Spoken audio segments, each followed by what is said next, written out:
Karen. Good evening, everybody. The Monday, August 24th, 2015 Common Council meeting is now in session.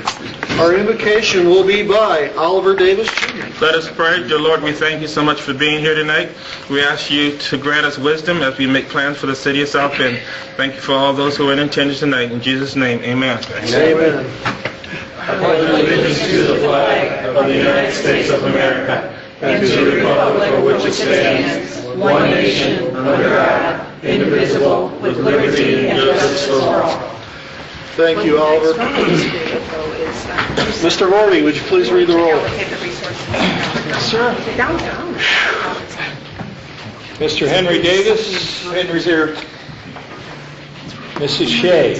I'm here. Dr. Furlick. Here. Dr. Varney. Present. Mr. Oliver Davis. Present. Vice President Peter. Mr. Furlick.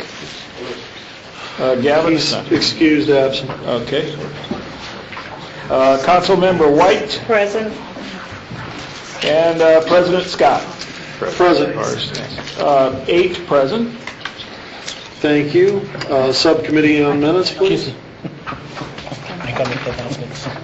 To the Common Council of the City of South Bend, the subcommittee has inspected the minutes of the August 10th, 2015 meeting of the council and found them to be correct. Therefore, we recommend the same be approved. Signed, Tim Scott, David Varner. Motion to approve. Second. All in favor? Aye. All opposed? Nay. Thank you. We have no report from the city offices. James Mueller is here representing the city? Yes. Or he was. Scott Ford is here representing the city. Special business, just a quick announcement. Bill 2515 on yard waste removal and 2615 solid waste are continued to October 26th. So anyone here on yard waste, those are continued to October 26th. And now a special bulletin from Chairperson White regarding the budget. Okay. I would like to ask council members that hopefully you have received budget slides regarding the budget hearings that we have thus far. I'm working with a council attorney in which we'll be submitting questions or errors that needs to be clarified back to the administration based on those hearings that we had thus far. So if you have any questions or any concerns, I ask that you email those to me by Wednesday. Also, we will be contacting the administration in regards to the budget hearing that is scheduled for this Wednesday. There are a number of council members who cannot be present, so we'll be working with Mr. Murphy to reschedule the budget hearing for this coming Wednesday to another date. Would like to publicly thank the Economic Community Forum. We did have an off-site budget hearing on last Tuesday. It was well attended. A number of questions were raised, and we'll be submitting those questions to the administration, but also a copy to each council member as well. Thank you, Ms. White. With that, now entertain a motion to resolve in committee and whole. So moved. Second. All in favor? Aye. All opposed? There we go.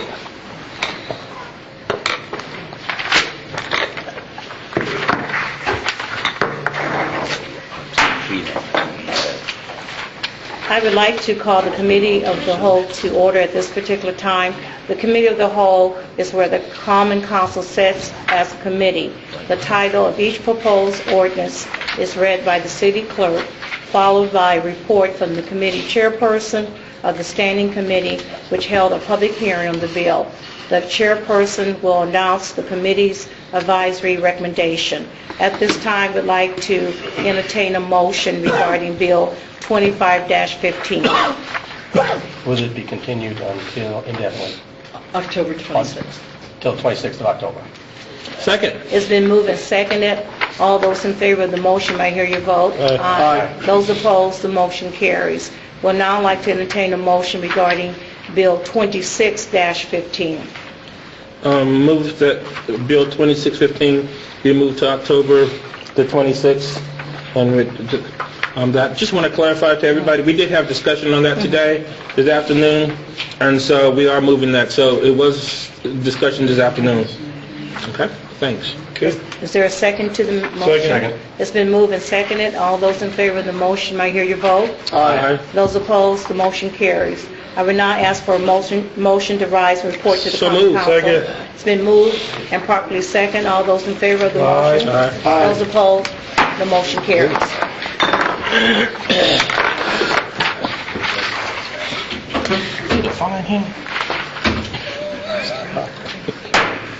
Full council now back in session.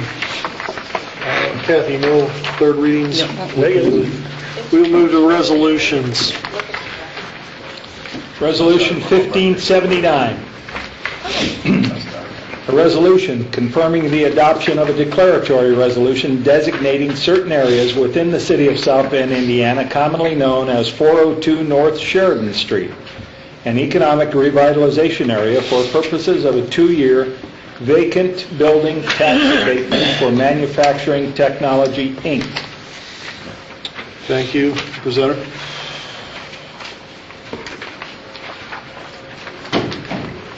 Good evening, council members. Chris Fielding, Department of Community Investment, 14th floor of this building. Before you have two resolutions for tax abatements for Manufacturing Technologies currently located on Washington Street. They're proposing to purchase the building at 402 North Sheridan. They're going to invest approximately $2.6 million. Total jobs they're committing to create will be an additional 14.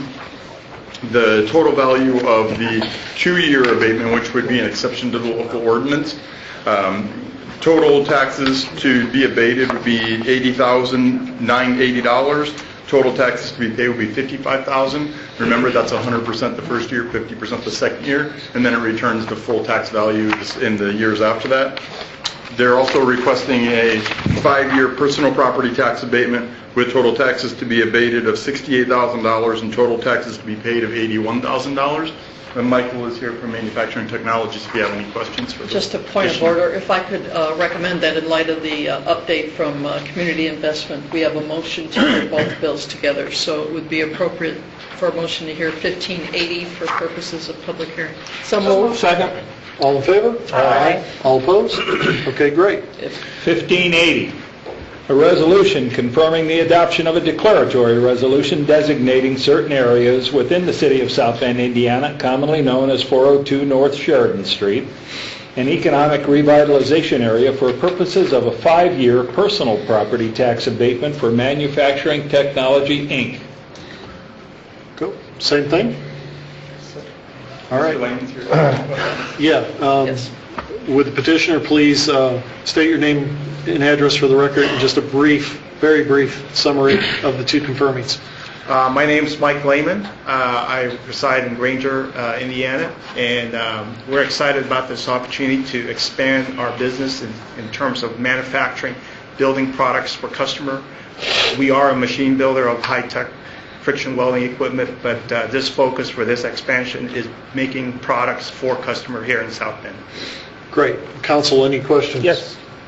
Mr. Davis. Mr. Lehman, thank you so much for this opportunity in this project. I know you have 14 jobs, which exclude the retained jobs already. How are you advertising those jobs, and what kind of jobs are you looking at for the public to be able to come and apply for those jobs? Could you elaborate a little bit more on that, please? We are advertising through our local either newspaper or through a Spurion firm that we use, a third-party search firm. Many of our jobs actually are friends and family recommended as well, so just word of mouth type of thing. But it's And what type of jobs? These are manufacturing. What's noted here are manufacturing work on the shop floor. There are some engineers and there are some support folks like quality, material handler, those type of things in addition to this expansion. Okay, thank you, sir. Okay, any other questions from council? Seeing none, we'll open up to the public. Anyone from the public wishing to speak in favor of 1579, please come to the podium. Seeing none, anyone wishing to speak against 1579, please come to the podium. Again, seeing none, we'll turn it back to council. Move for favorable recommendation. Second. No, adoption of Adoption, that's what I 15. said. Second to what he said. Mr. Vorty? Mr. Henry Davis. Mrs. Shea. Aye. Dr. Furlick. Aye. Dr. Varner. Aye. Mr. Oliver Davis. Aye. Vice President Aye. Dieter. Councilmember White. Aye. And President Tim Scott. Aye. 8 ayes. Need a motion on 1580? Do we need public? I only mentioned 1579 for the public. I move that 1580 will be adopted. Second. Okay.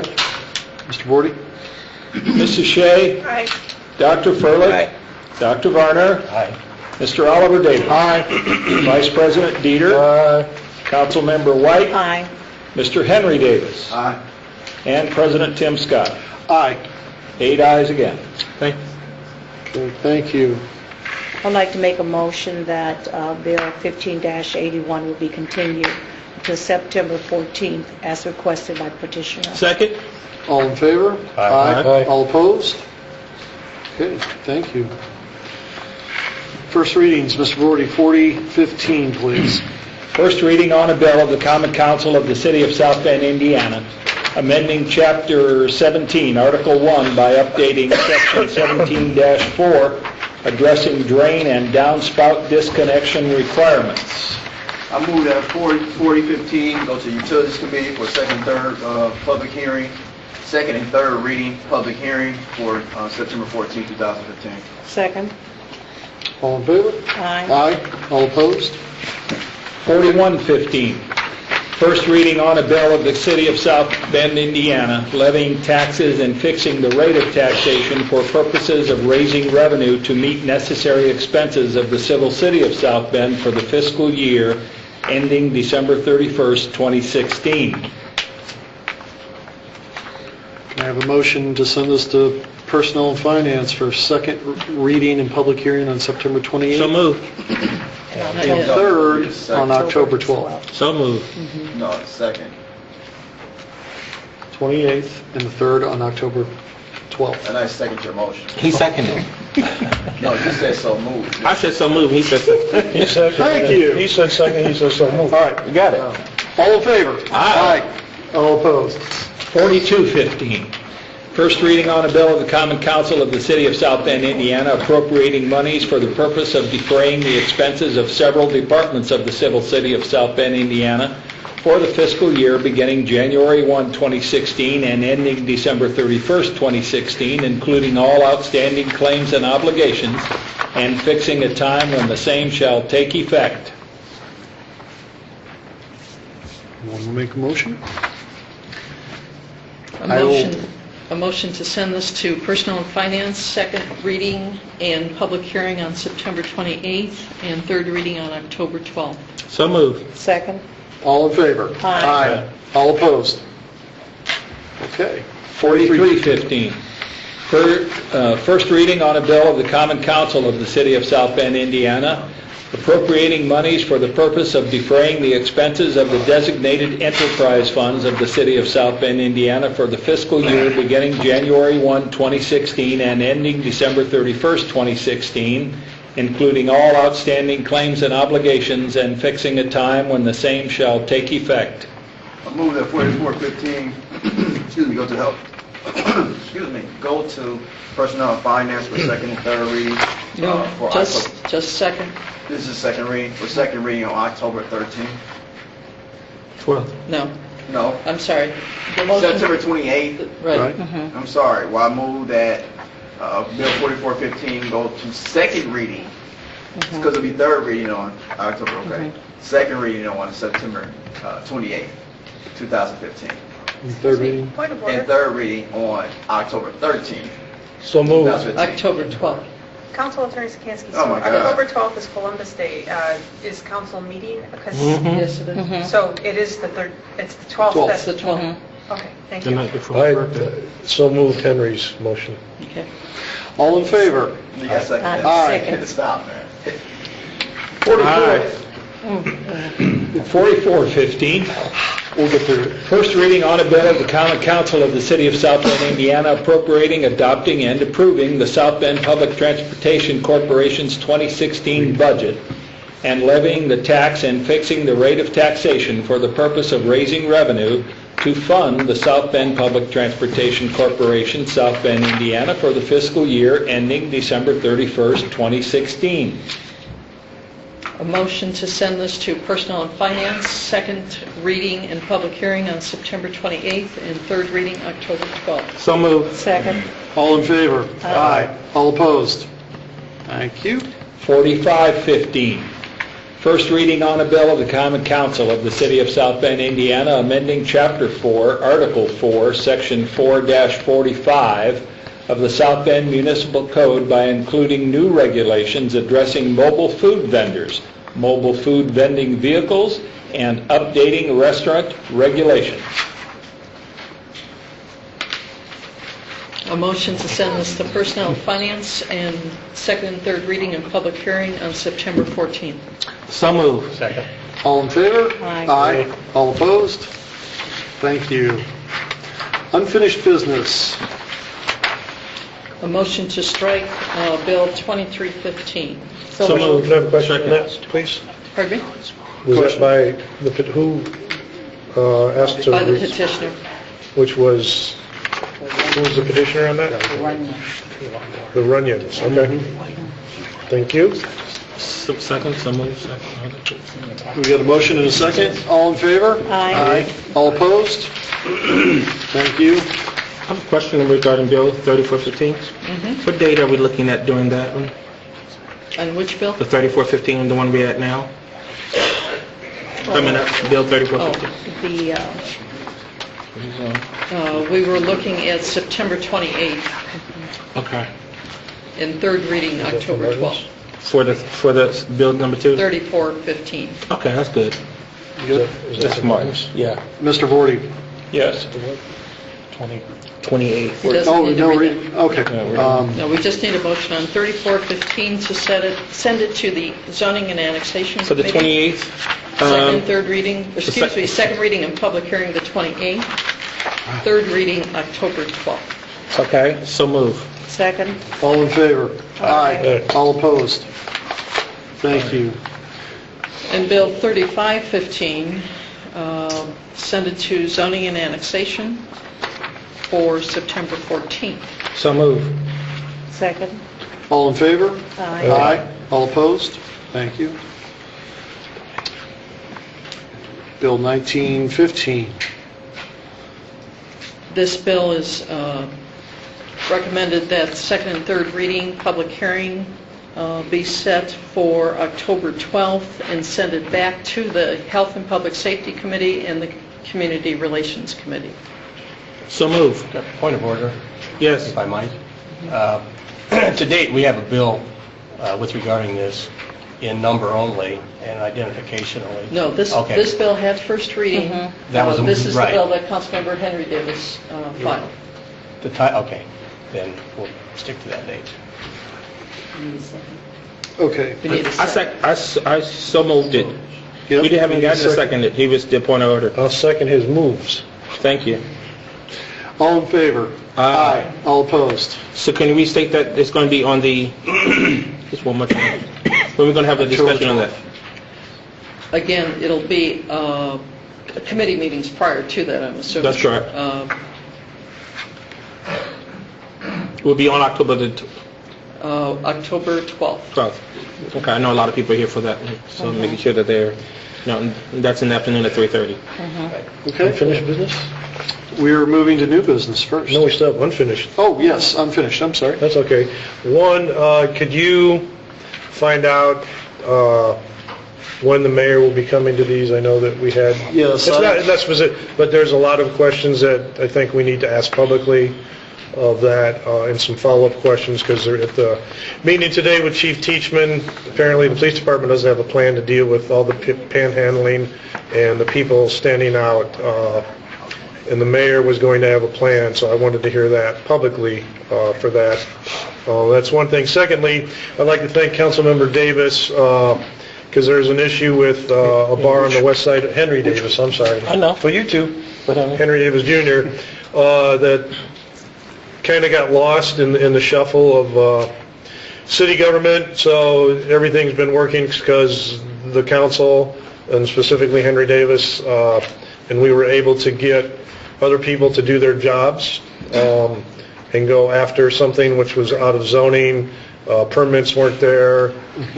The tickets weren't being done in a timely and accurate manner. So hopefully that's coming a resolve, and that's what I alluded to earlier, that we will work on abolishing one of the noise ordinances because it's confusing to the public, it's confusing to the police department because everybody points in different directions of a decimeter as opposed to the 1357, which you can hear from 100 feet, so you can issue a citation. So we will clear that up.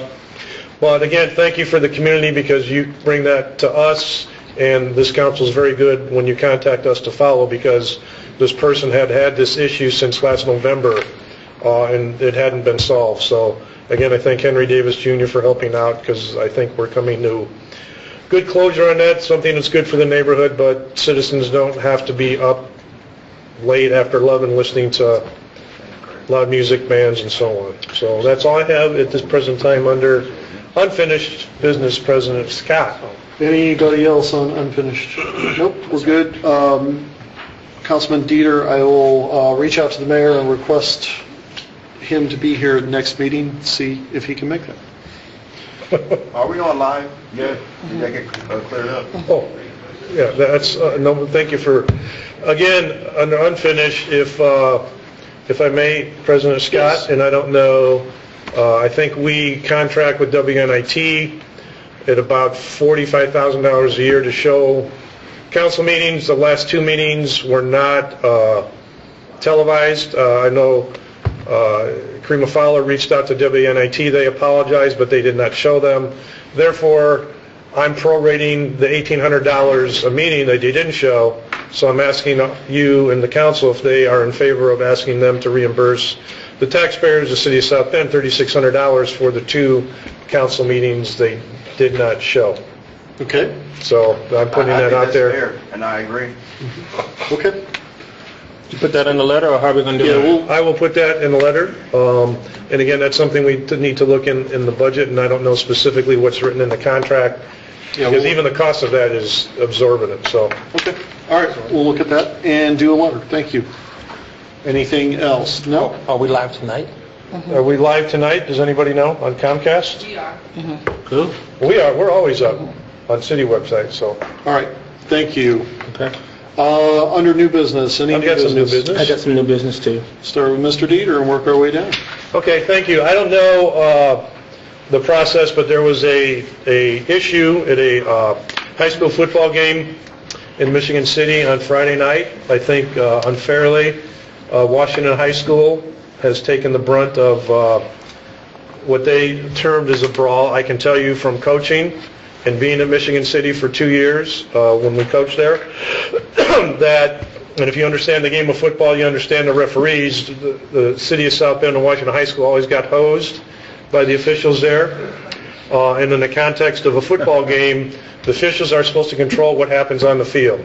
And there could be late hits and late pushing between Oliver and I. There could be words said. The officials are supposed to basically police what happens on the football field. If you look what happened in the small tape I saw, football is a contact sport. When people get hit, you're going to be upset. A Washington player, and there was a skirmish, and it was a skirmish. I've seen better fights in the bathroom at Burger King than what they attempted to say was a brawl and all this stuff on television, which again, through Twitter and everything else, when you read brawl, South Bend, Washington, just the connotation that brings out, it gives a horrible, horrible reference to South Bend and Washington High School and their football program and their students.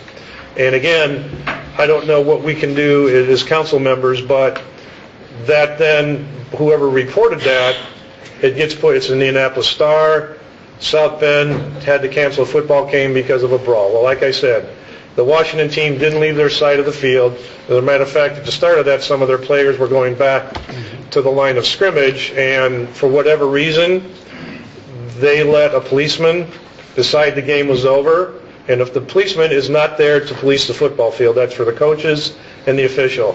A policeman's job is to watch the stand. So if they didn't have enough policemen, that's the Michigan City's police's fault. So again, I don't know what avenue we can proceed as far as the negativity that came from the media who tweets, boom, brawl at Washington High School football game, and everybody piles on.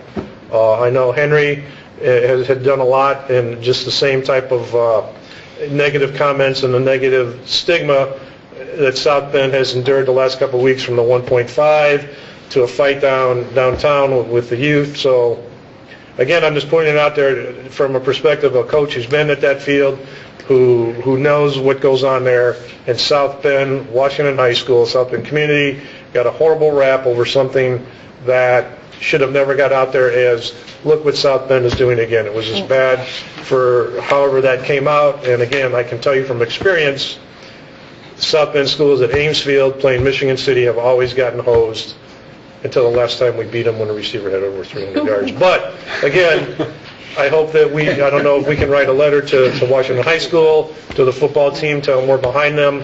We respect, I know those coaches, I've coached with them. They do not teach going out and starting a fight. If your teammate is being kicked and pushed around to side ends, yes, your kids on the field are going to go help him. The whole team didn't rush the Michigan City sidelines, which several people attempted today. So that's my soapbox. So I think we'll find out what we can do for the kids at Washington. Okay, thank you. Oliver Davis. We have on this coming Wednesday at 6 o'clock, we'll be having a meeting over at one of the union halls right off Mayflower to discuss the Martins that is going to be moving. At 6 o'clock, Martin's leadership is going to be coming. A group of them came to area plan on this past Tuesday, and so we will be meeting with the neighbors who live out there from 6 to 7:30 to discuss that, because that proposal, as you see, and parts of it are coming to us. We have a zoning on the 28th, and so we wanted to have that cleared up before that meeting. And I was your representative on area plan when that came, and there was a tremendous discussion on that. Also, please put on your calendars September the 19th from 1 to 3, and the Walker Field, Rum Village is having their annual picnic. So we're all welcome to come. Good food, Pat Shelton provided. September 19th, 1 to 3, it's Saturday. We got softball, 1 to 3. All types of games. Cool. Excellent. I'm good.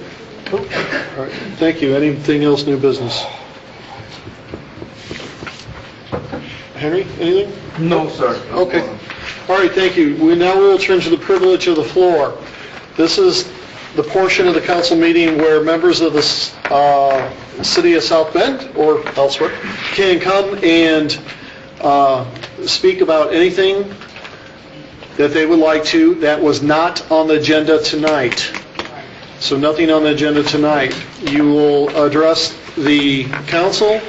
No questions will be answered from the council. Council will not comment back. It is for your time to speak. If there is something that you want the council to look into, there is a form up on the bench. You can fill that out and turn that into the clerks, and we will look into the issue that you bring forward. You have 3 minutes of time, and I ask Vice President Derek Dieter to time you. He will give you an exit warning, say 30 seconds. I don't care, whatever you want. Prior to your time being up. With that said, please step to the podium, give your name and address, and you can begin. Scott Ford, offices on the 14th floor, Executive Director of Community Investment. Council members, it's a privilege to come before this body this evening. I understand that there's continuing some misinformation that I'm hearing in bits and pieces, and I thought it'd be best to address it on the record here in this chamber. Last week we did one great groundbreaking. We celebrated the groundbreaking at Lincoln Park of 24 new homes built in the neighborhood. It's part of a co-op. That's an example of development that's infill, that's inclusive and innovative, but also restorative, and a reminder that every neighborhood has a future. Much in the same way, the West Side Main Streets plan, when it was initiated in 2013, sought to move forward and help restore, to address some issues that have been identified by this body in terms of infrastructure needs on Western and Lincoln Way West. Through a very inclusive process involved 36 public meetings and a steering committee that included 2 council members' participation, developed a plan that's really just a framework. It's a framework and a vision for how to help shape ideas for how that redevelopment may occur.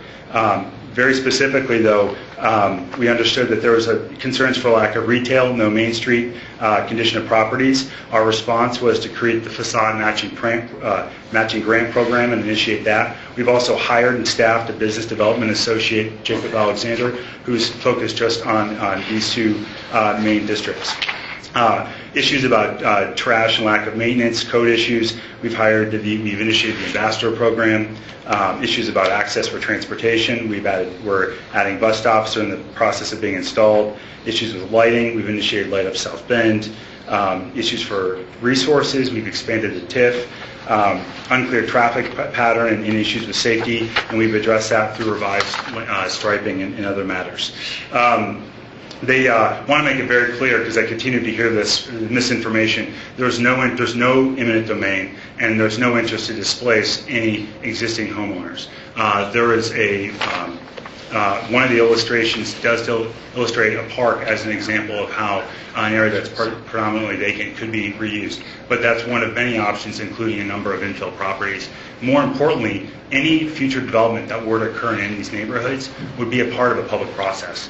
And to be very clear, there's no such process that's been outlined. 30 seconds. Before that were to come to the community, that would be a neighborhood effort. We know that neighborhoods, cities are stronger when those who live there and work there have a strong say in the following development. Thank you. Thank you. Next, name and address, please. Councilman Henry Davis Jr., 5117 Ottawa Drive. I want to ask the pleasure of the council, could I get 5 minutes, please? So moved. Second. Thank you. All in favor? Aye. All opposed? Okay. Thank you, my council colleagues.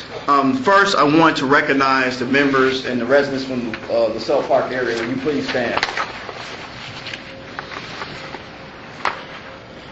These residents are here today to express their dissatisfaction with the current plans that are happening on Western Avenue, and as it relates to what has happened on Lincoln Way West.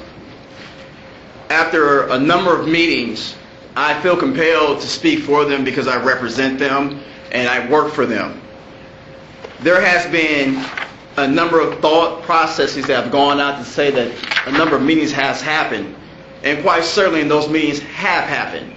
However, those meetings did not include or did not suggest that the impetus of this whole entire corridor project came directly from 3 council members in the LaSalle Park Neighborhood Association. Within that conversation, there was an outline specifically stating that they just wanted the basic city services. Street paving, street striping, curbs, and sidewalks, and lighting. Those things have not been updated in that area probably for more than a decade. That's the only thing that these folks asked for. Upon council request, those dollars were allocated to fund just those things for Lincoln Way West and Western Avenue. As a result, what we've gotten is a continued plan to displace, to gentrify, and to run over poor people. What has happened since this project has taken place, you have seen Lincoln Way go from 4 lanes to maybe 2 lanes, one going east, one going west. You've seen major traffic jams happen on Lincoln Way West, one going east, one going west, in the morning time and in the afternoon time when folks are getting off of work. The neighbors on Western Avenue did not want to see this happen in their area because you're looking at a living image. So they began to get together, call me in to have meetings with them to see what they could do about making sure that their area does not look like a Lincoln Way West. That's why they're here today. So the point that we're trying to make, and I'm making it for them, is the fact that they're asking the council. Some of you have received phone calls, some of you have received emails, communication some sort of way, calling you guys to task about this issue. Let's not say it's all forgotten and gone through. We've had a situation that happened on Fellow Street where more than 30 houses were slated for demolition. Those houses were saved, and as a result of those houses being saved, those neighbors received curbs and sidewalks, a new paved street. And I'm sorry that we didn't think more about this before we did it. These residents are asking for the same type of consideration. Yes, we're saying that there's issues. There's issues everywhere. However, the biggest issue is saying that, oh, we're not displacing anyone. Taxes are going up on so many of the members and residents in that area, it's not even funny. The taxes are going up. How does that happen? Henry doesn't know, but it's actually happening. People are being asked to sell their properties. How does that? I don't know, Henry. By the city. Okay, so we continue to talk about these same issues. And as a matter of fact, when we continue to talk about these issues, we say, well, we're going to incite more business coming in. Eddy Street was widened for more business. In any other area within the city that has asked for more business, that area has been widened. It hasn't been restricted. One example of restriction and what it does to businesses is Cremo Bakery. They're gone. They're leaving. And as a matter of fact, once they leave out of the building, they're going to demolish the building so they don't have to pay any more taxes on that particular building. 30 seconds. These are living examples. The folks in LaSalle residents, LaSalle area residents do not deserve this. They're tax-paying individuals. Many of them are seniors. They are on a fixed income. They've worked all their lives, and they should have the benefit of living out their life in the area that they call home. Council members, I ask you for your consideration in making sure these residents are comfortable in their given area. Thank you.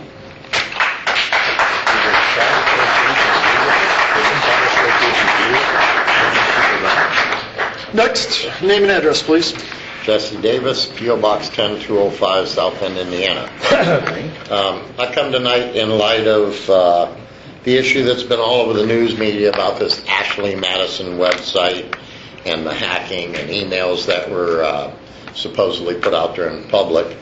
Apparently, according to the media, there were 4 people from South Bend officials or employees, and 1 from Mishawaka who used their government emails to surf this site.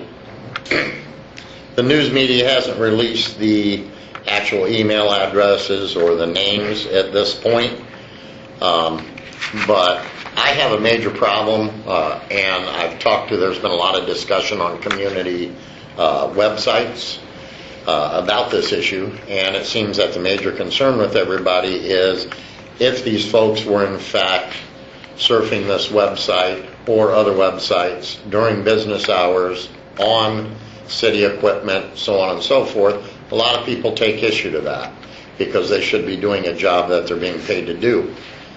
2 of these emails, one belonging to a police officer in South Bend, and the other one supposedly belonging to a fireman in South Bend, are a major concern. If these guys are spending time surfing this website and God only knows what other, is it basically causing a public safety issue if they need to respond quickly to something or they have to close out their, whatever.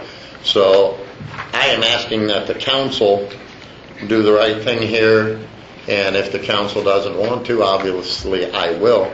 I think the state police needs to do an investigation and take a look at the computers that were used, if they were in fact city equipment, and find out for sure if they were working, if they were surfing during work times, what sites they might have been surfing, and so on and so forth. And then it needs to come back to the council, and any type of disciplinary action, if any, needs to be taken at that point in time. Okay, thank you. And provide you with a list of the 3 out of 4 emails that I was able to find.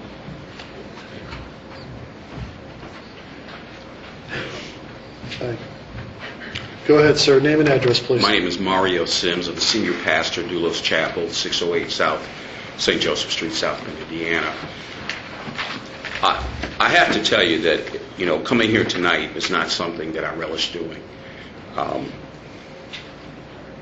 here tonight because the fundamental responsibility of a democracy is fairness and equity. Last year, this council, the council's attorney, requested an investigation in the appointment of a special prosecutor who turned out to be Dan Hampton of Kosciuszko County in reference to, some would say, a similar matter. Certainly, it calls into question ethics. And the logic and the reason behind that was the integrity of the process here, the people's belief in their leadership. There were 9 civil complaints filed against a council member. The council's attorney, in fact, requested an investigation. There were allegations of breach of city code. I stand before you today and I don't see that. I don't hear that. I don't see the same type of concern. My concern is the message this sends to the citizens of the city of South Bend. You got to be fair. And if you choose to investigate one elected official, you have to have the same basis of equity and justice for anyone. This is not get anyone. I personally like John Vorder. This is not an effort to get John. I admire the fact that John stepped up on Friday. The reality, though, that there's 2 different environments that are going on here. One, there was a vitriolic response to Councilman Henry Davis. The other's a response to John. I'd hate to think that's because of color. But that's the impression that's being left out there if nothing is done by this council.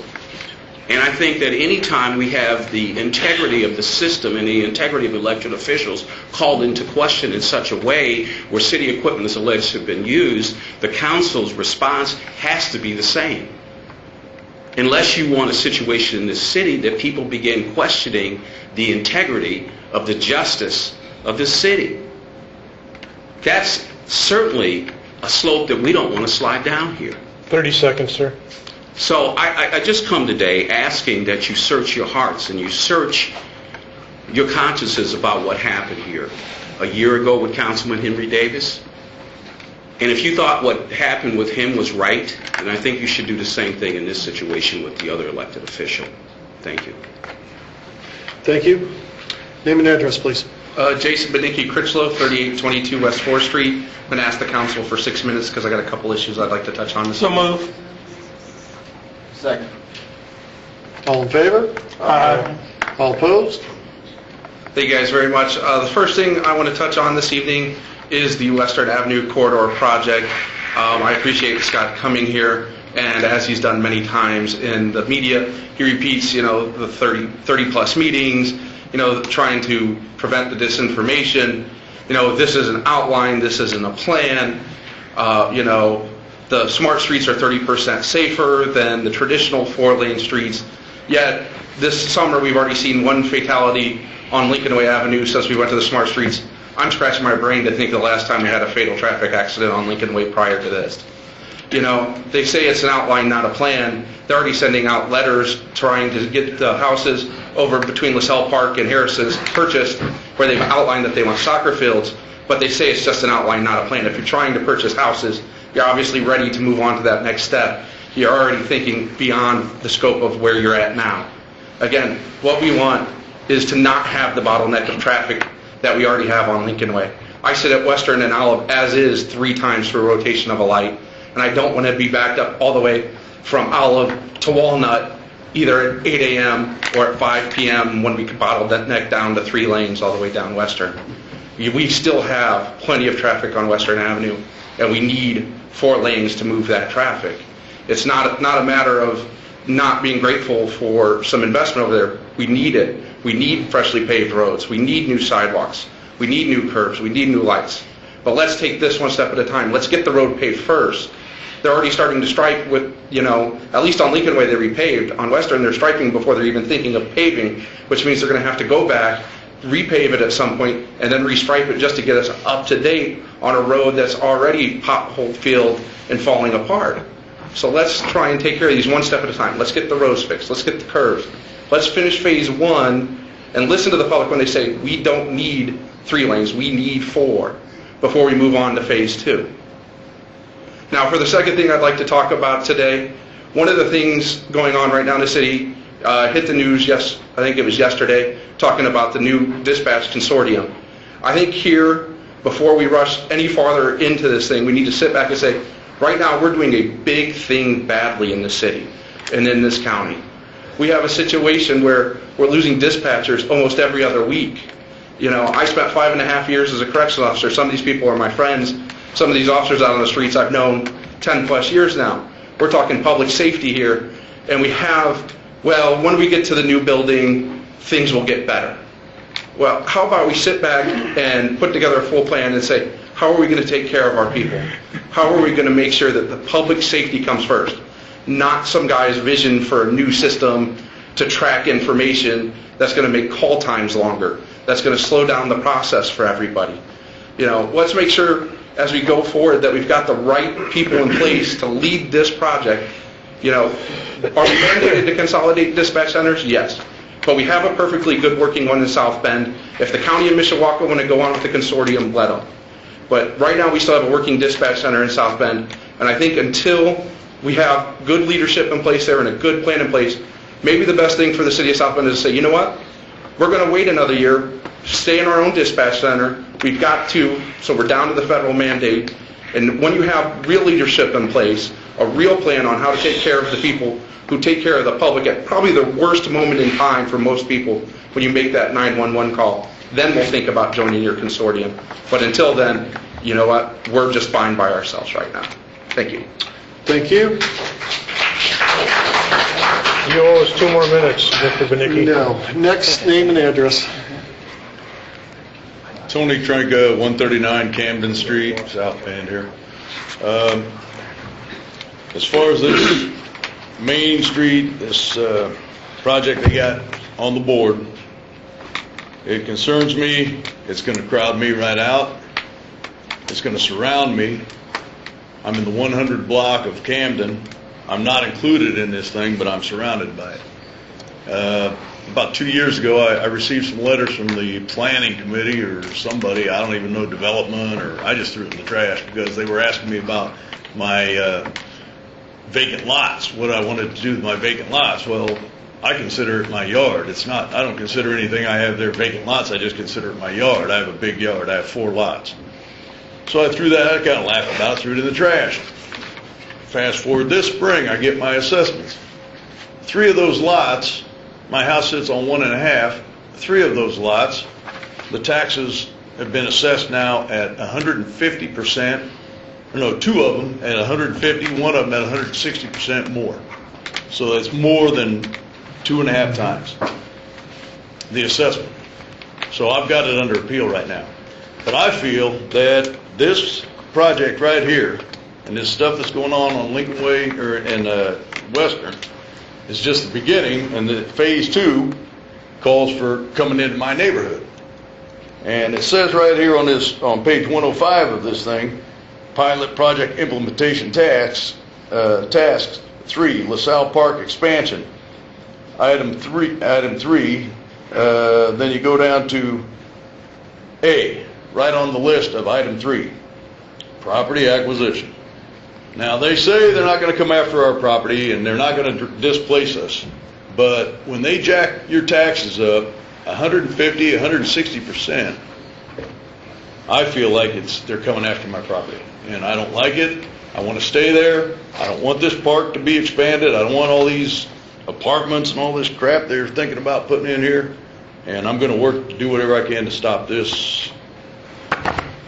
So I just wanted to say something about that, let you know I'm not happy with this plan. So, and by the way, I mean, I'm under appeal with the county about my taxes. I don't know, I haven't got my hearing date yet. If they drop the taxes, I still think they're going to come after me eventually, but that's what's going on. Thank you. Next, step up, name and address. Doug Thatcher, P.O. Box 212, South Indiana.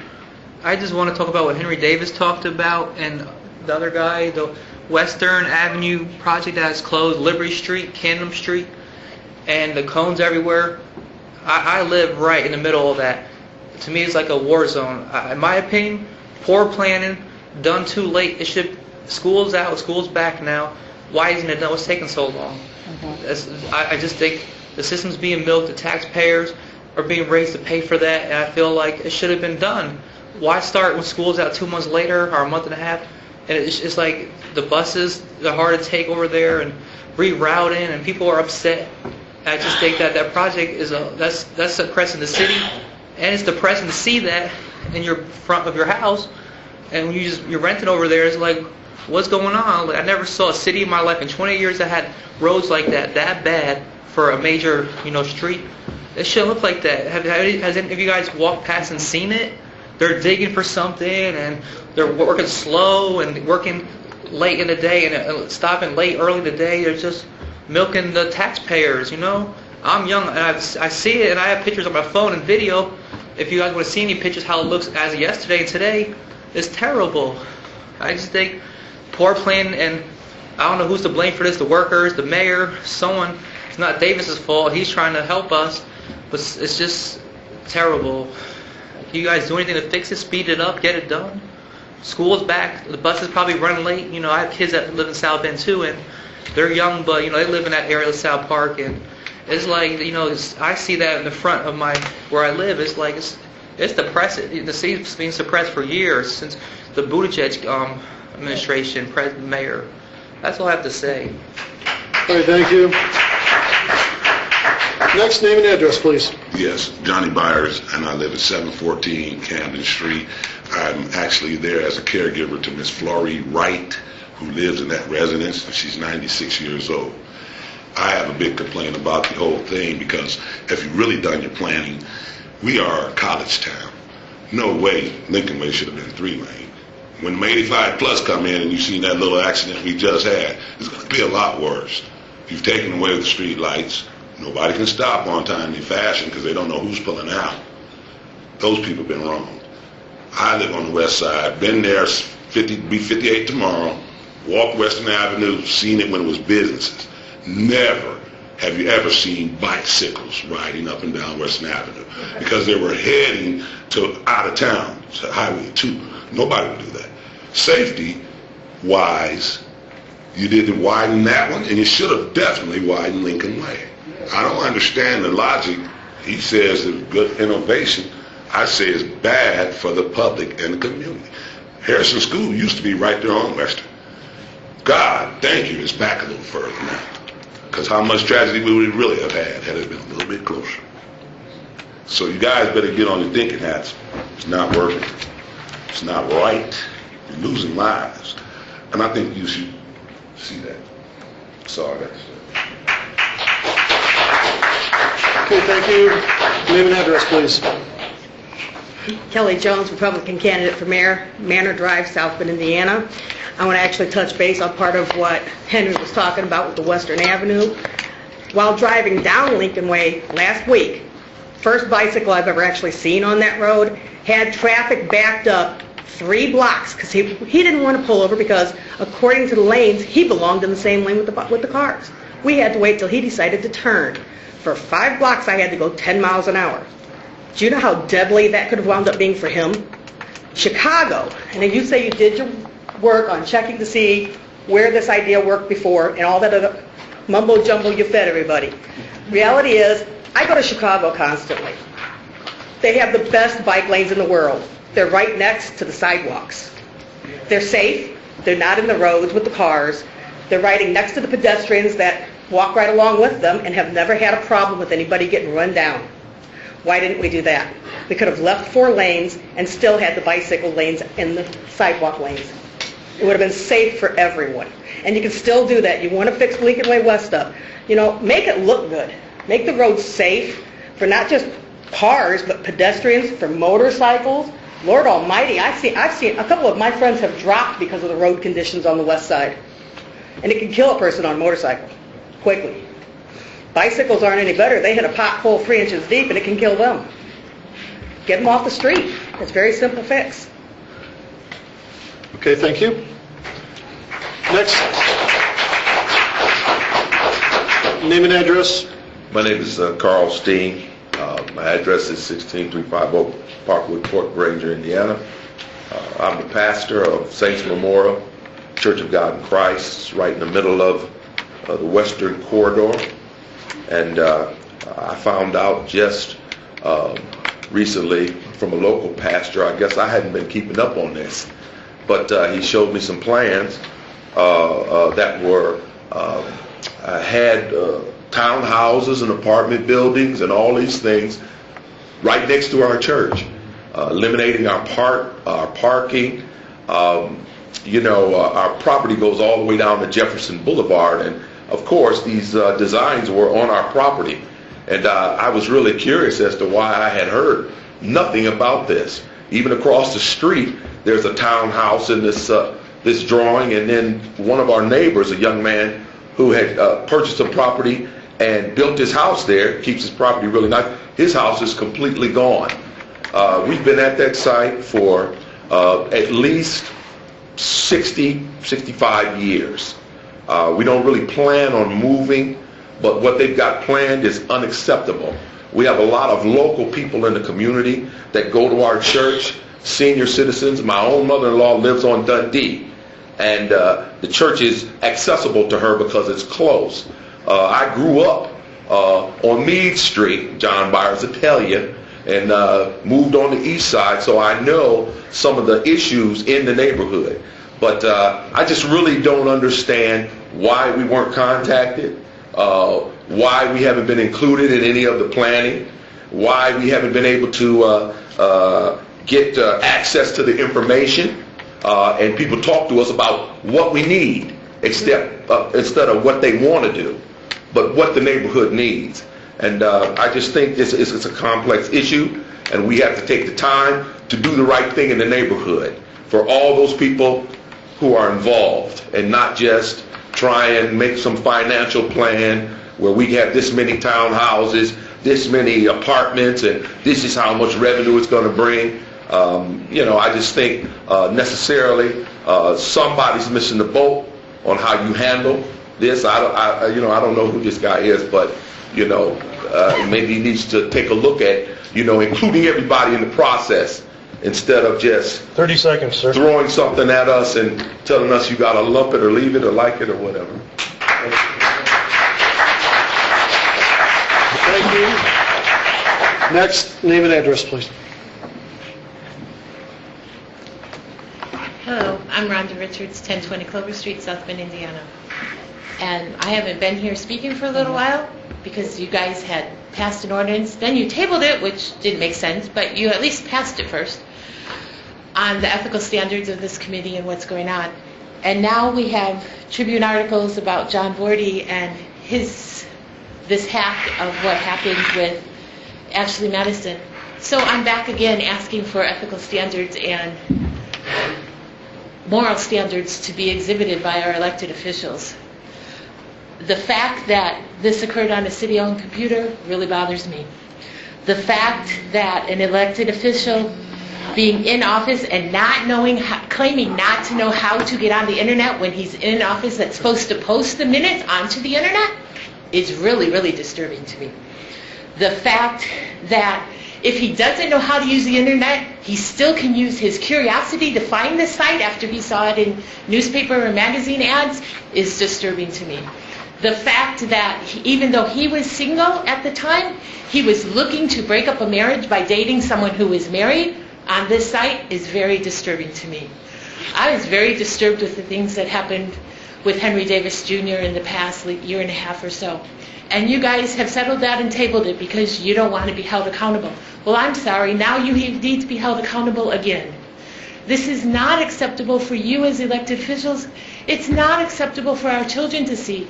It's not acceptable for my 16-year-old son to find out someone who's supposed to be taking care of him and in an official capacity is doing this kind of thing. What kind of moral standards are we setting? Do you really want your children to go looking and think they can go dating by going to a adultery website? Is that really something that's good for us as a community? Our mayor has set standards and he claims he wants to educate and give freedom to the young people.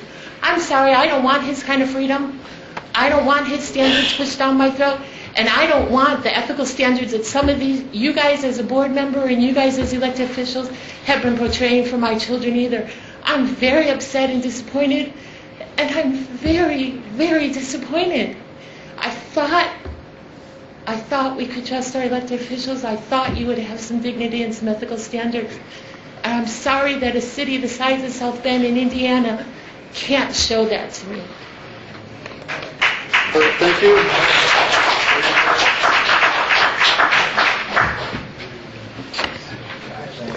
Name and address, please. Sam Centellas, 2740 Miami Street. I work at La Casa de Amistad. Got a couple different things I wanted to share. First off, thank you for doing the Spanish announcements. We've appreciated that. I know we had a group that was here earlier that appreciates that. Not everybody's able to read English as well in the community, and so I think this is a really valuable thing. I know that the Western Avenue project has brought some frustration, and I think there's been some communication, different things that we've tried to work through, and I wanted to share a couple updates from constituents that I work with, some things that we've been going on. The start of the Western Avenue construction project was a challenge. I think some businesses at first weren't exactly sure how it was going to impact their businesses, and that's been a challenge. And we've actually been fairly successful at working with Scott's office specifically on trying to address signage and update some different things. We're going to be doing meetings every other week with the business owners that are on that strip to update the community. And that's something that we would like to make sure that in future projects is thought of farther in advance.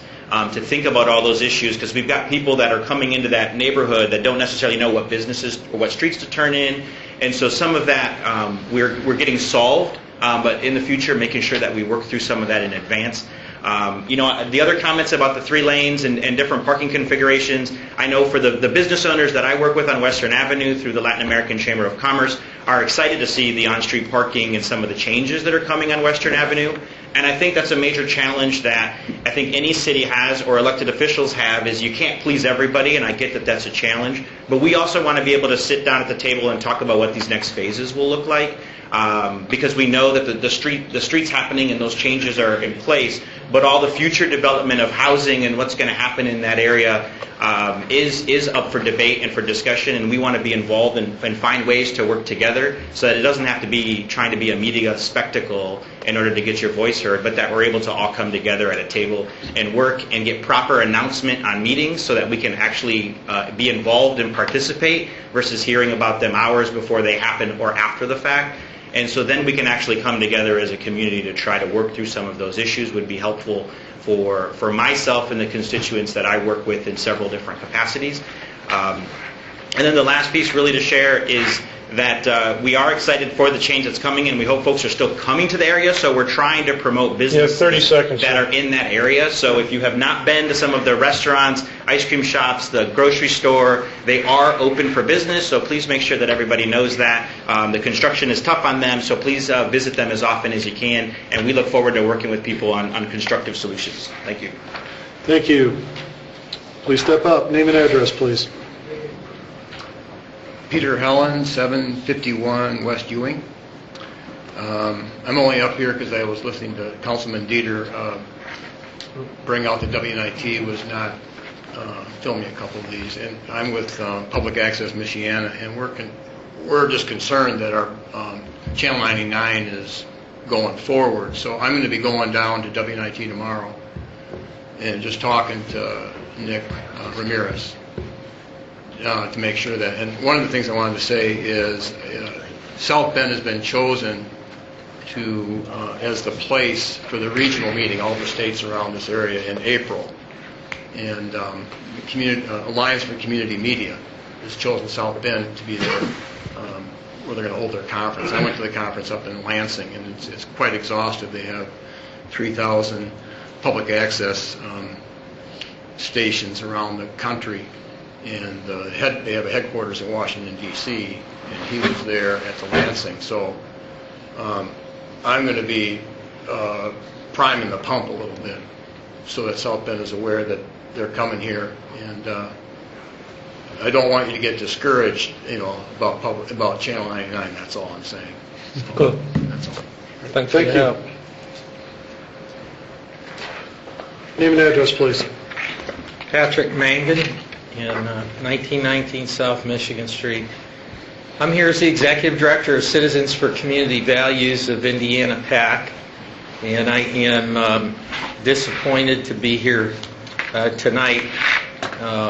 I'm here to address the issue of Mr. Vorty, and I can just tell you that we've had so much drama and negative impact from many of our community decisions and many of our antics maybe at this council.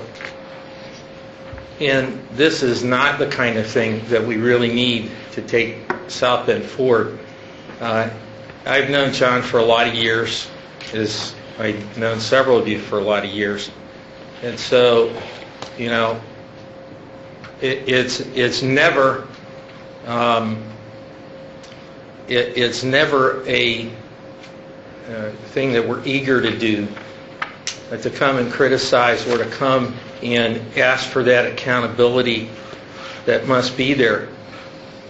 I've read the news reports, I've listened to the quotes. I'm profoundly impacted not just by the judgment issue, but the thing that really cuts to the quick for me is the idea that an adultery website is being used as a dating service. So what that says is that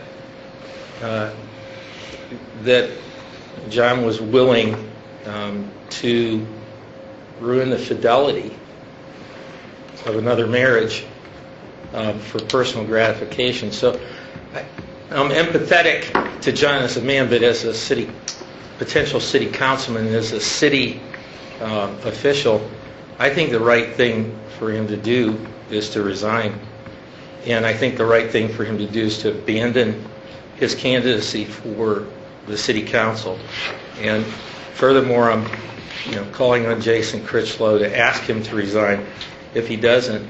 What we want as a community is we want a pro-family, bipartisan coalition of elected officials to oversee what happens in the administration, oversee the affairs of the city.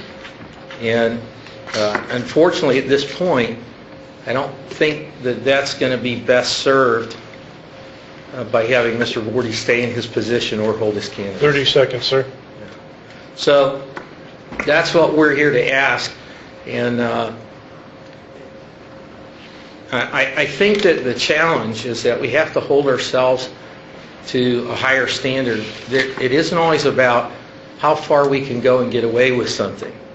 It's the dignity and integrity of saying, and by the way, I want to say, I appreciate the fact that John owns it, but your time is up.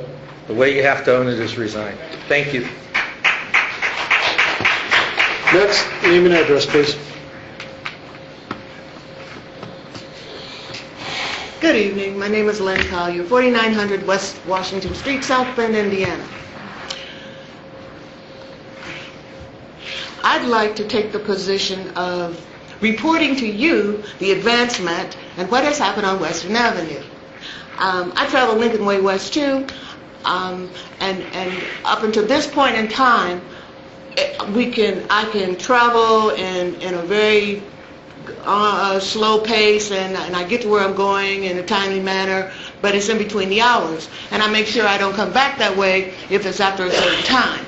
Now, Western Avenue is a different venue. Let's talk about Western Avenue. Western Avenue is an east-west entry-exit into South Bend. It has wonderful demographics.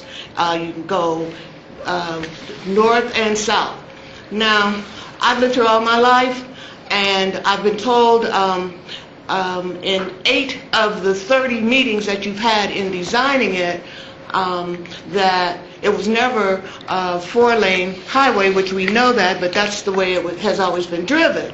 And the things that we asked for were just the basic city services, and our vision with the 4th and the 12th, the 4th and the, what floor is administration on?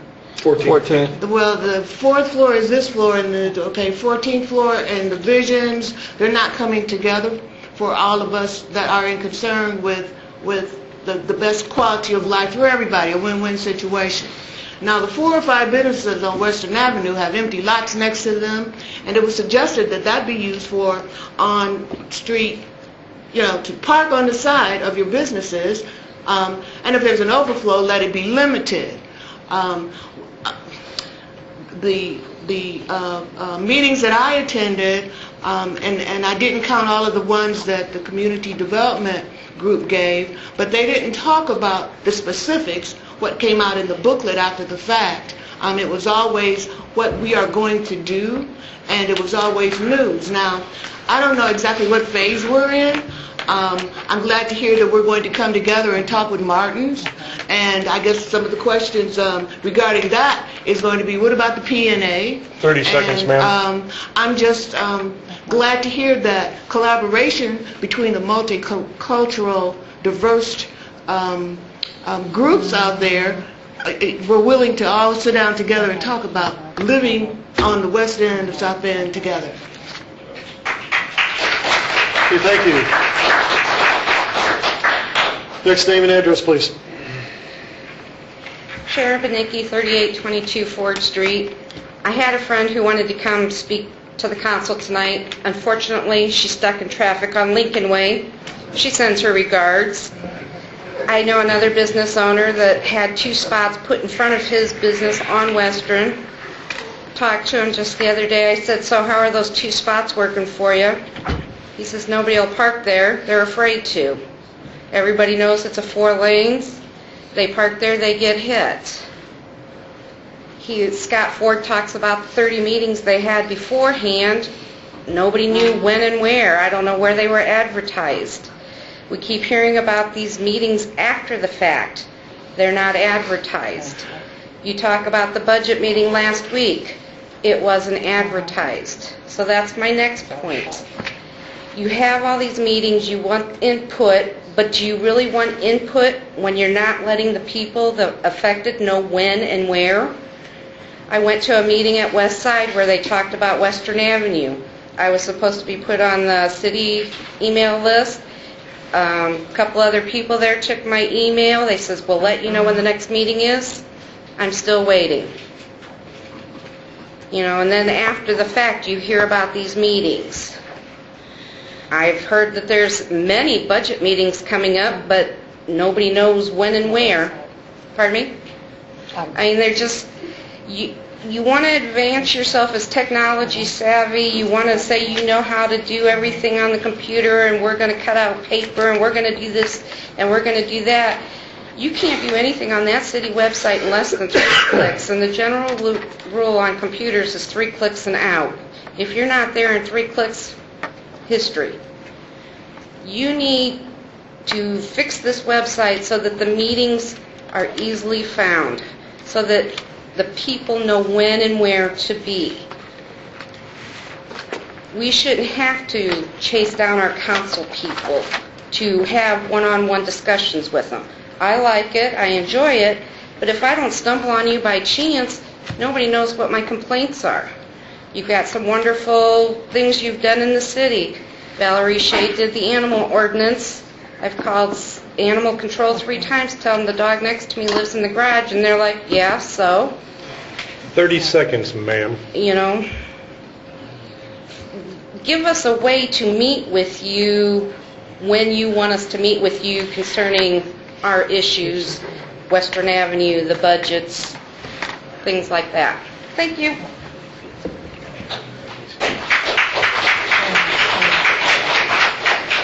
Next name and address, please. Andrew Udak of 121 South Chapin Street, South Bend 46601. I would like to beg the indulgence of a possible extra 2 to 3 minutes if I need it. So moved. Second. Thank you. All in favor? Aye. Thank you. I'm here to appear before you today to bring to your attention matters regarding the alleged demise of the sale and restoration of the residence of the address of 803 West Washington Street, also known as the Kaiser Mansion, as has been reported in our local media over the past few days.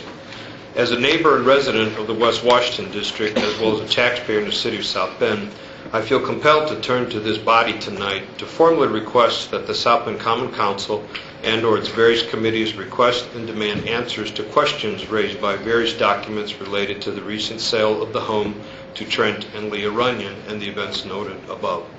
As stewards of taxpayer dollars, I cannot think of a better place to start with my request, given the fact that $441,000 of city tax dollars via the Redevelopment Commission's purchase of the property in 2011 and subsequent transfer to Historic Landmarks Foundation of Indiana, which I'll refer to as Landmarks, were pledged to secure this property, transfer it for stabilization and safekeeping, and to position the old mansion for reuse and restoration. Of that purchase price paid to Mr. John Friedline, $30,000 was immediately deducted from sale proceeds and given to Landmarks for stabilization, insurance, and other related costs. I do not pretend to know how that $30,000 is truly spent, or if it was all spent towards that stated purpose or any other. But on February 27th of this year, a couple from Niles, Michigan, Trent and Leah Runyon, closed on the purchase of this property with the intent of rezoning the parcel to single-family status and making the mansion their home. The prospect of an individual or individuals arriving in our community and investing hundreds of thousands of dollars without request of any city financial assistance is an occurrence that should bring joy to everyone in this room. After all, it was the infusion and leverage of tax dollars through the Redevelopment Commission that positioned the old mansion for just this type of event. Unfortunately, all work has stopped and much speculation ensues as to why. Representatives of Landmarks have stated to the media and on the record that the Runyons requested that the nonprofit giant purchase the mansion back. On Thursday, August 20th, the South Bend Tribune posted a story online that contained a paragraph about what I bring before you today and a quote from myself. I theorized in an interview earlier that day that the problems with this property likely emanate from questions regarding conveyance of clear title and presented documents to reporter that I interviewed with, the same that I bring to you today. That paragraph was edited out 2 hours later due to rejection of that theory by Landmark and denial of any issues with clear title. I do hereby request, though, upon submittal of the documents I've outlined below with this memo attached, that the South Bend Common Council call before itself representatives of the parties of this transaction and dispel fact from fiction so that the restoration can continue if at all possible, so that the parties responsible for mistakes are held accountable and mistakes corrected, and so that the investment of $441,000 is not placed in jeopardy due to carelessness, error, and negligence. It would be a shame if nearly after 4 years and the investment of $441,000 of tax dollars that this mansion would return to its old state of disrepair, become a target for vandals, and continue to deteriorate. The Runyons have posted on their Facebook page answers to some of the massive amounts of questions raised and prompted by the stories of last week. In their own written word, they cast doubt on monetary, marital, health, or any other issues potentially associated with the city of South Bend. In fact, they sing the city's praises and stated that the city has been a joy to work with. Answers are needed, and my hope is that the quest for such can begin here. The documents I've included in here are the deed of easement that was originally granted by John Friedline to South Bend Southold Restorations in 1983, giving them control over the easement of a portion of the property. That document clearly states that the easement is only in a parcel of 70 by 150 feet. The property is 70 by 198 feet. It's clear that it did not include the carriage house. There is a warranty deed here attached from December 28th of 2011 showing transfer of the property from the Board of Public Works after purchase to Indiana Landmarks. That property only contains the description of one parcel of land, 70 by 198. The third document is an agreement concerning encroachment, which was recorded 1 day prior to the closing by the Runyons. And it grants a 9-inch fence encroachment over the property line from the property adjacent on the west side of the home in the carriage house. If that document was not made known to the buyers and did not appear on the original title work and was not properly disclosed by the seller, it would lead to a cloudy title. The fourth item is the 30 seconds, sir. The assignment of the deed of easement, which is from Historic Preservation Commission to the Indiana Landmarks. However, this description is increased by 48 feet and a second parcel is added that never existed before. And the last item is the special warranty deed, which contains the 70 by 198 parcel and a mysterious additional parcel. I would ask this body if you can transfer or deed over to another party something you do not own. I think the answer to that question is no, and I think this whole issue regarding this property requires a more extensive examination. Thank you. Thank you. Thank you. Wow.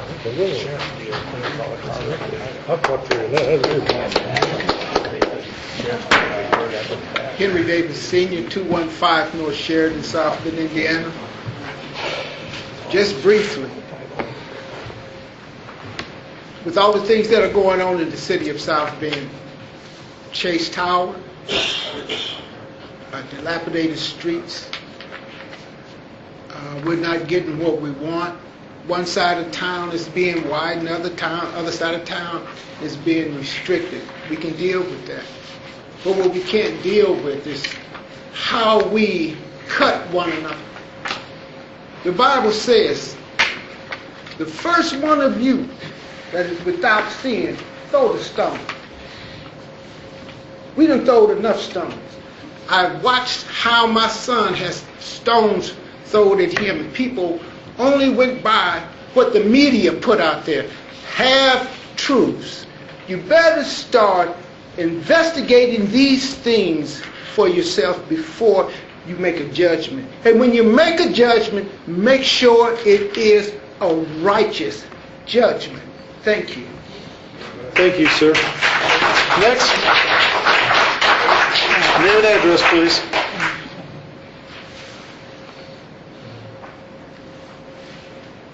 My name is William Johnson. I stay at 5203 Floral Place, South Bend, Indiana.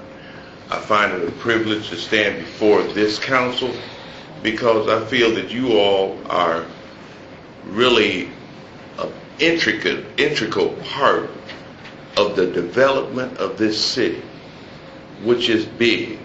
I don't know how some people feel about it, but I feel that the city means a lot to the residents on each side of town. So we want to try to make this city the best that we can make it. And I know that you all do your best. I've seen you all have a lot of things come before you that you've solved.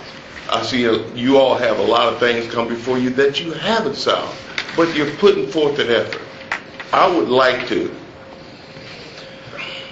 this thing about Western Avenue, when you keep two groups of people apart, it doesn't help anything.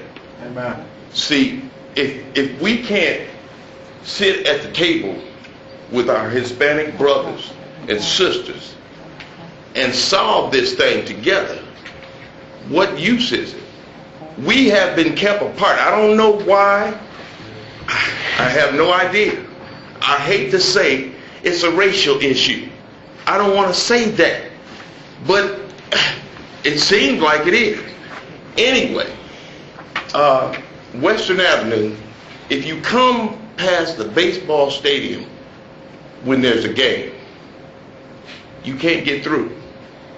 I've seen the one lane, eastbound lane, next to the baseball stadium on Western Avenue. When there's no game, it's two-way. It's two lanes. But it's really a parking lane and a traveling lane. So to solve the problem of not being two lanes, they put two cones in the parking lane at the corner. So when you get there, People go down that lane, and people are in the traveling lane. When you get to those cones, people just stop and line up. It doesn't make sense. It's a lot of misplanned things as far as this city is concerned. This city, I've worked for the city of South Bend for 31 years. I've seen this city go from a nice city to downhill. 30 seconds, sir. I don't know what's going on, but you all are the council, and you all can solve this. I hold you all accountable. Like you would hold me accountable for my area, I hold you all accountable. Thank you. Thank you. Next, name and address, please. Well, I'm going to be kind of boring to you. You can cut me off a couple minutes. My name is Sammy Brown, representing Citizens United for Better Government. And we done heard about the Western Corridor, the Lincoln Way Corridor, Mr. Ford, and I understand he left me a nice little package. Now we're going to try to drive it, put our seat belts on, and hope and pray that nothing happens to us. So we'll leave that one for another day. But what I want to talk about is a little small neighborhood off the west side of South Bend. That's 3 families live on that little small section of street from Linden to Orange. And they call the Browns, the Gordons, and the Wards. Over 60-some years of each one of them homeowners owning that little house. The traffic that goes down through there, my daughter, grandkids live across from a drug house. They got a street light that's been knocked down 3 times. I want to thank the people in traffic and lighting for coming out and making that safe for the kids to walk by, because that light been knocked down 4 times by the same people. Nobody, I called to talk to the mayor about it, can't get him. He said he was going to call me back and let me know when the mayor's night out. I don't want to talk to him now. I want to thank the people of the street and lighting for coming out and making the street safe. The drug house. I went to talk to the drug boys. The boys wasn't too sympathetic with me. They just listened to me. They're still riding around in $40,000 cars, still selling drugs, having a ball. Well, you know what? No problem. So I want to thank Chief Teachman's secretary, Don. She did call me back. She said, Mr. Brown didn't call me back. Well, no reason. Teachman is off doing something else, not making our neighborhood safe. We'll leave that alone. But the thing they don't know about Mr. Brown is, I know people. I know people outside the city, federal marshals, people that dig in drug enticement. We're going to skip out of South Bend and go and ask other people to come back and help my family. I'm just tired of the games that we playing in the politics. I've been living here all my life. I know the politics, and I'm tired of begging for help. That little stretch got more traffic on it. And then they want me to do a police report in, in the car somewhere. You know, you can't talk to nobody. The drug enforcement people, they separated from the uniform division. The uniform division is separated from them. But I don't really understand what's going on with our city no more. I don't understand the redevelopment of the street and none of that. Don't care. Because it's out of hand. We got to fix it. And the only one can fix it is the taxpayers. We got to step up and fix this thing. 30 seconds, sir. Okay, I'm going to use my 30 seconds. I done asked for help. We can't get it. So moving on down for the federal government, for the feds, state police, and anybody else I can get to. I got buddies as federal marshals. I had to come and clean the drug boys out of there. They got to go. We've been on there for 60-some years. We're not going nowhere. We want them out. So if you know anybody can help, come to call me. Thank you, sir. Next, name and address, please. My name is E. Michael Jones. I live at 206 Marquette Avenue. It's a privilege to speak to you again. I promise I won't ask for extra time this time. I'd like to address the controversy over Mr. Vorty and the Ashley Madison website. This, it makes the front page of the newspaper because it's a problem. Everybody knows that there's something wrong here, okay? even though we're told that, well, it's not wrong, it's a right. We have this crisis now because we don't understand how people can govern us who are involved in bad behavior. So what we did, so some people come, they call for the man's resignation. I'm not trying to defend what he did, but if what Pete Buttigieg does sexually is right, I don't understand how anybody else can say that what this man does is wrong. I don't understand it. Because we have a totally incoherent system of morals, first of all, and our incoherent system of morals has created a crisis in the government here. Because how can you enforce the law if the man who represents the entire city is engaged in behavior that is worse than what his behavior is? How can you do this? You can't do it. And so what you have is an ongoing crisis in government, people becoming demoralized, people becoming involved in more and more asocial behavior because no one wants to address the problem. Now, I tried to address you people a while ago and got shouted down. I mean, it was embarrassing to me the way this august body behaved, shouting at me, 20 seconds, 30 seconds, this type of thing. I'm sorry to bring it up, but we've got, I'm going to say it again, there's a crisis here.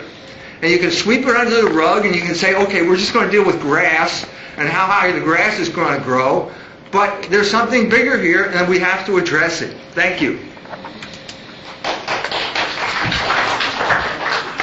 Next, name and address, please. Sabo with offices on Mishawaka Avenue in South Bend. And I would beg the indulgence of this august body for 5 minutes to make... So moved. Second. Thank you. All in favor? All opposed? You have 5 minutes.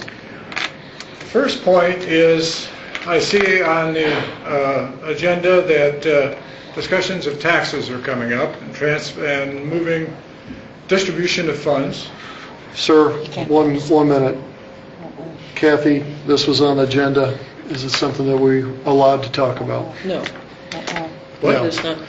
these items were on the agenda. You're not allowed to talk about anything on the agenda. Well, all right. And that's cool because actually this particular issue isn't anywhere on that agenda. And that's why I'm talking about it. And that is the transfer of funds from every department in the city to pad the budgets of the mayor's office, the clerk's office, and this council.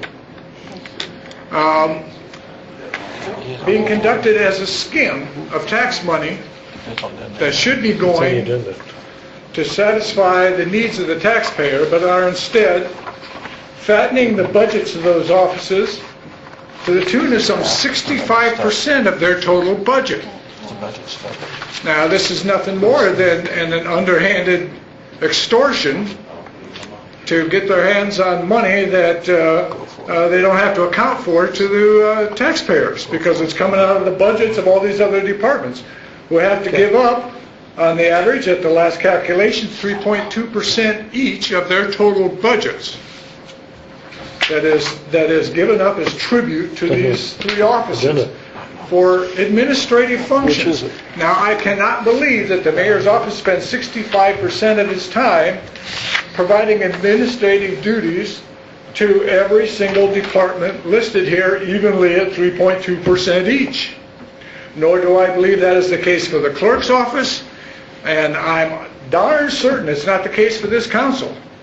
I know those departments aren't depending on you for 65% of your time to tell them what to do. Mr. Sabo, your comments would be appreciated at the Personnel and Finance Committee meetings that are upcoming, or at the regular Well, if I knew about that, I'd be happy to attend. When would that be? Out of respect for a citizen who's made the time to come, I would like to allow, Mr. Sabo is a 3rd District resident, and he has... However, this is directly related to the proposal that is before the council in a budget. Well, that wasn't clear from the agenda, okay? That nothing in there would indicate that this subject is a part of that agenda, so you'll pardon my error. If it's a gap, allow Mr. There are Sabo to four, continue? hang on a minute, there are four bills before us regarding the budget, which were on the agenda tonight. Yes. And I read all four of them, and nowhere did I see anything about the skim for the mayor's office, the council, and for the clerk's office. So you'll have to pardon me if I did not understand that those are somehow incorporated in the text of those, or in the context of those four budget issues, because it's completely unknown to the reader. Now, I agree with that. oh, that's all right. Go ahead. What? Okay. You chair. Am I out of order here? Please continue. All right. Are we out of order?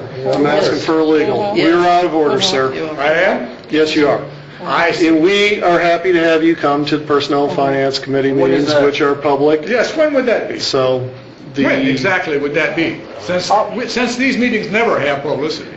Well, all the budget hearings have been scheduled, and they're on the website. Today I They're made... scrolling in the hallway on the screen. And you can I go think into the next one is the Monday the council 5th. office, on the clerk's counter, the history's there, so I can give you copies. All those who would like to have copies of the budget hearings, they're available inside the clerk's office. I believe the next one's the 31st. I believe we have 30 seconds left in this that's discussion. Oh, now I would take issue with that, Matt. To exclude... Sir, is there anything else you would like to discuss besides the budget? Time. My second point is about the Western Avenue. Before you continue with the second, can we grant him another 3 minutes? Please. We are beyond the 30 minutes. I understand. I know, but given the clarification of everything else, since he's going to move on to Western Avenue, can we grant him 3 more minutes? Can I get a second on that? Somebody? Second, I said second. Thank you. There's a motion and a second. All in favor? Aye. All opposed? Nay? Go ahead. Thank you. I sympathize with the Western Avenue residents, for I too have sat through some of these planning meetings with the Dumb Streets program, and have felt the being tied to the tracks in front of that runaway train that is that program, that has always been presented at every meeting I've ever attended as a fait accompli, and would you like that T cross to the right or to the left, rather than what do you really want out of this? I'm not surprised Lincoln Way has demonstrated very aptly the utter failure of the concept of the Smart Streets program. Sir, you are addressing the council. If you cannot do that, I'll I was ask you to afraid you leave. couldn't hear me. I'm sorry. The utter failure of that program, since all it does is cut the traffic volume in half, and the busy arterial streets of the busiest arterial streets of our city.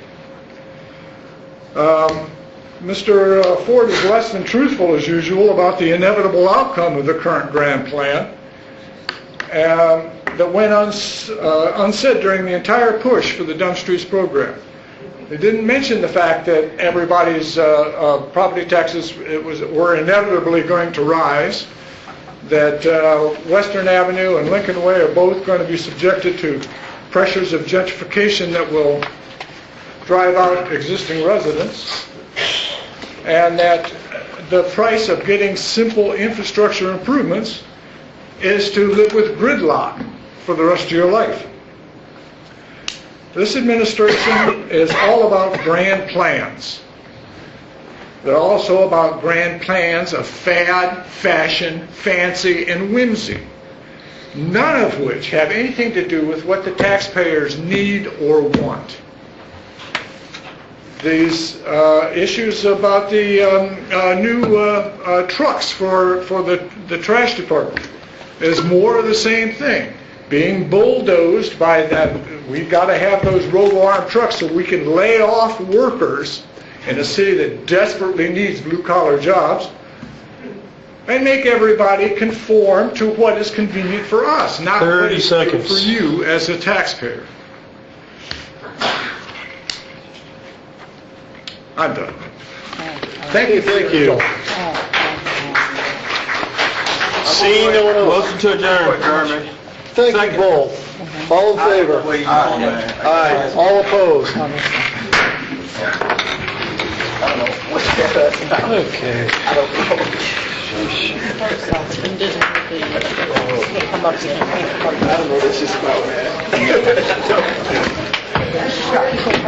You can't meet down there.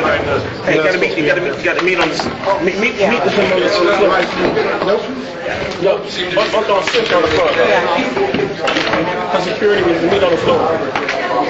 He's gonna meet you. He's gonna come talk to you, but we gotta come down. Watch it.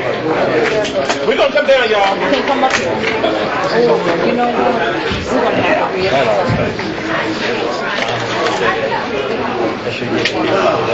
Okay. Indeed. What does this guy want to do? What's that tree lawn guy want to do? If I have a tree lawn, mine's 6 feet, okay, and then I got a sidewalk, okay? So I got the street here, the tree lawn here, let's say it's 6 feet to make it, and then my lawn. What you got is right away. And here's my here's the problem. When they put the sidewalk in, you got a 25-foot sidewalk. So that's the only also. Well, they might have been able to do it with PUD? Yeah, okay. But they set the... Hey, y'all, you have to go down there. I'll come and meet you.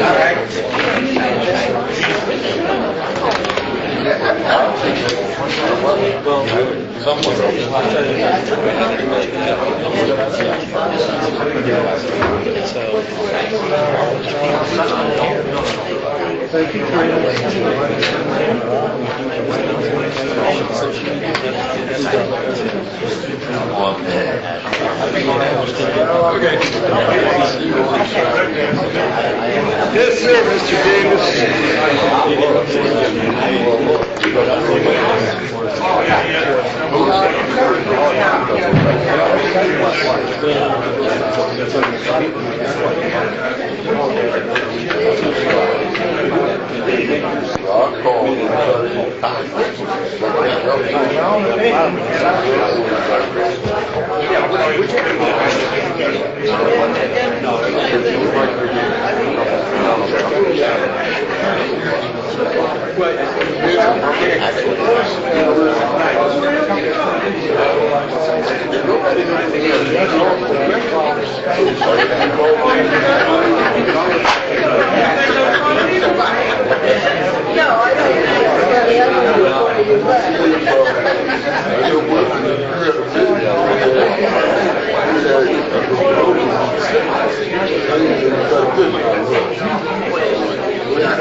That's what I'm saying. See, they, Brentford can sit there on it. How you doing?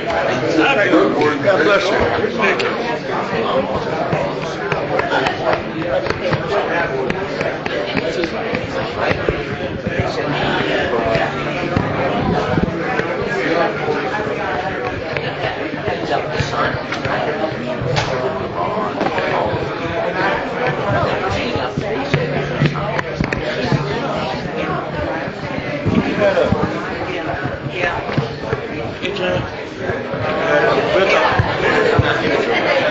One of the reasons why I found that lawsuit, ACLU, it's in the block. Will you email me that? Great. So we can get that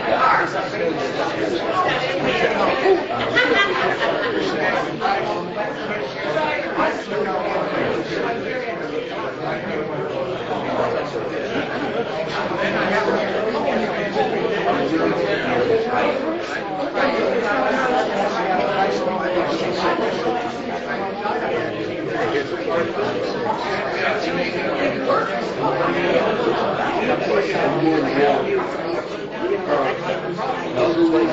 what, 27?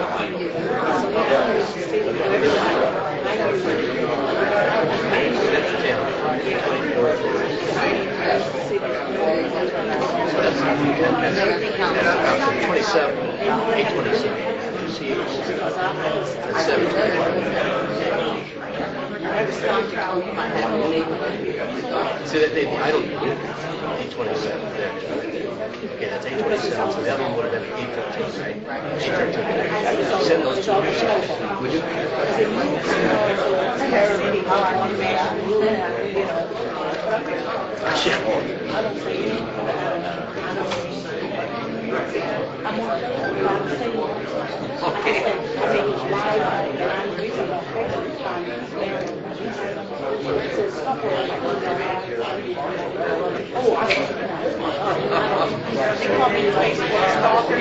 You're smart. Yeah, I don't say anything. Oh, no.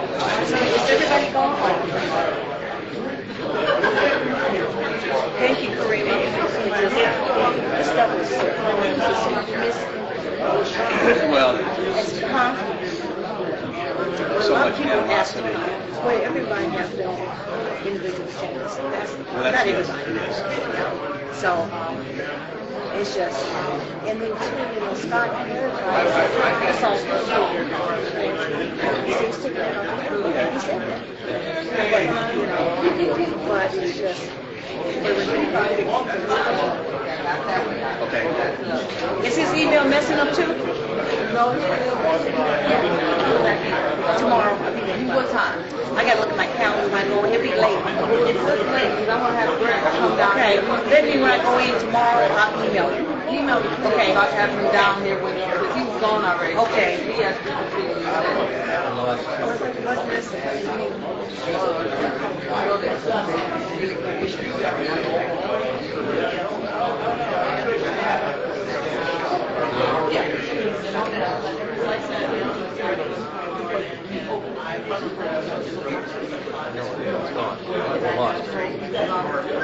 There it is. There it is.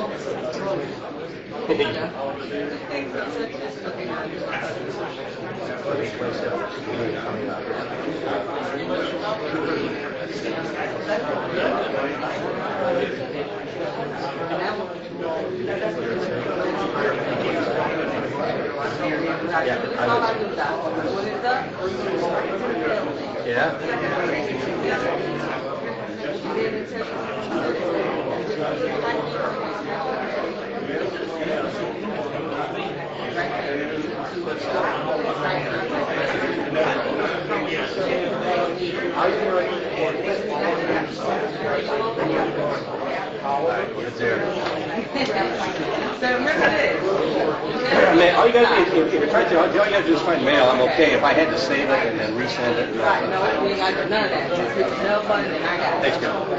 Thank you.